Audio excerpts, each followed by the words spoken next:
Hi, my name is Mohammed, and in this channel I will talk about different chapters of ASCE 7 and also the minimum design loads either for concrete or steel structures and so on. The first chapter of ASCE 7 is named General, and there are some basic definitions and requirements in that. In this session I have brought those definitions for you, and I hope you will watch this video till the end.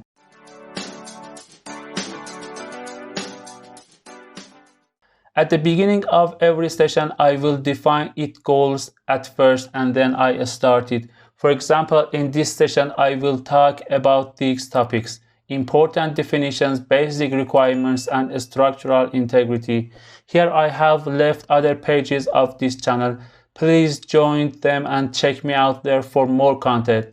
Moreover, I put the PDF files of these classes in my Telegram channel and you can have access to them by these means. Okay, first of all, I want to talk about basic definitions that you can find them on page 1 of ASCE 722. In my opinion, the most important phrase on this page is limit state. Limit states are conditions beyond which a structure or member become unfit for intended function, that we call it serviceability limit states, or to be unsafe, that is called strength limit states.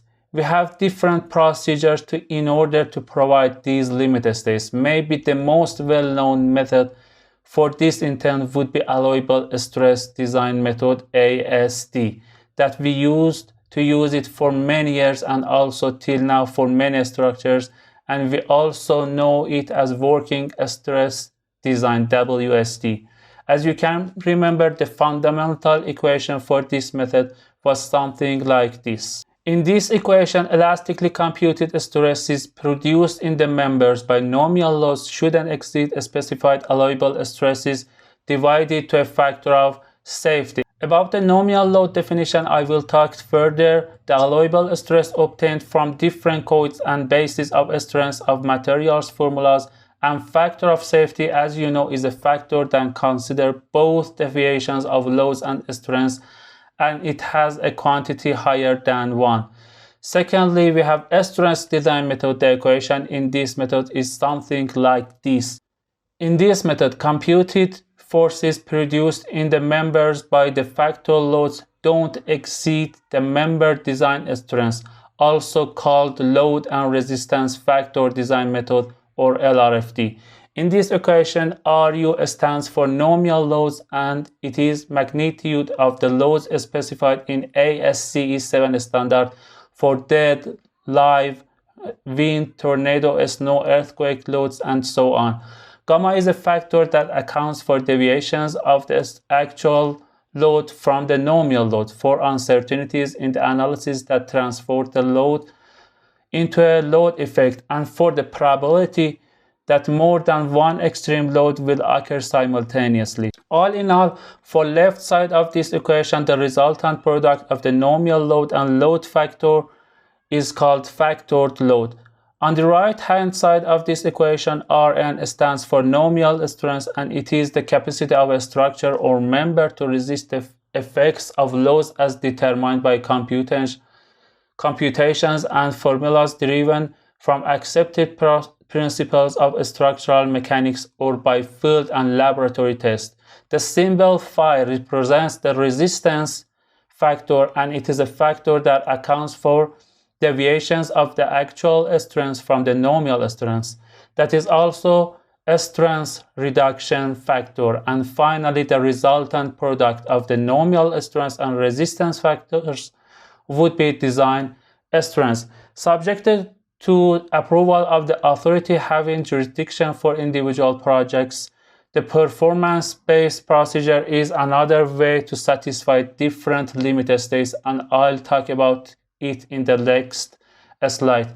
Remember that it is permitted to use alternative procedures for different parts of a structure and for different load combinations subject to the limitation of ASCE 7 on chapter 2. Now I want to talk about some basic requirements that they relate to limit states, and finally our structure designs very much. First of all, and in some ways the most important parameter is strength and stiffness. Buildings and other structures and all parts shall be designed and constructed with adequate stress and stiffness to provide structural stability, protect non-structural components and systems, and meet the serviceability requirements. Strength shall be calculated using one or more of the following procedures. About the two first procedures I talked in previous slide. Performance-based design procedure method is an alternative to the prescriptive procedures in this standard, characterized by project-specific engineering analysis, optionally supplemented by limited testing to determine the computed reliability of an individual building or a structure. You can read more about analysis, testing, and other of this method on page 2 of ASCE 7. Serviceability of a structure relates very much to its stiffness to limit deflections, lateral drifts, vibration, or any other deformation. Stiffness is the extent to which an object resists deformation in response to an applied force, as you can remember from lessons like strength of materials. I recommend you to have a simple search on internet about this phrase to have a suitable perception about it. About service laws, we will talk on chapter 2.